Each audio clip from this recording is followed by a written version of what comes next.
काले चने बनाने के लिए रात को हमने इनको भिगो दिया था, फिर सुबह हमने पानी चेंज करके हम क्वार्टर टी स्पून हमने मीठा सोडा और हाफ टी स्पून नमक शामिल करके बॉईल करने के लिए रख दिया। जब छोले बॉइल्ड हो गए इनका पानी निकाल लिया, फिर हमने घी में शामिल कर दिया है, हमने ज़ीरा शामिल कर दिया है, लहसुन अदरक का पेस्ट शामिल किया, प्याज चॉप की हुई, टमाटर हरी मिर्चें शामिल करके इनको बहुत अच्छी तरह से हमने भून लिया था।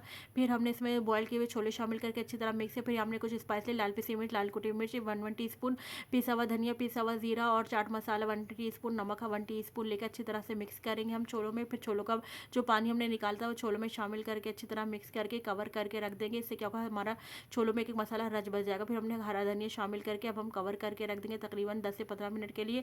जैसे ही पानी ड्राई हो गया, हमने यहाँ पर नींबू शामिल कर दिया है। फिर हमने यहाँ पर शामिल कर देंगे टमाटर, हरा धनिया, प्याज चॉप की, हरी मिर्ची, तमाम दोबारा से तमाम स्पाइस शामिल करके मिक्स करेंगे। फिर अपनी सर्विंग प्लेट में निकाल लेंगे। बिल्कुल बाजार जैसी चना चाट हमारी तैयार हो गई। हमने ऊपर गार्निश किया इन तमाम चीज़ों से, जिसमें खीरा भी शामिल है। नींबू दही के जायके को सब्सक्राइब करिए।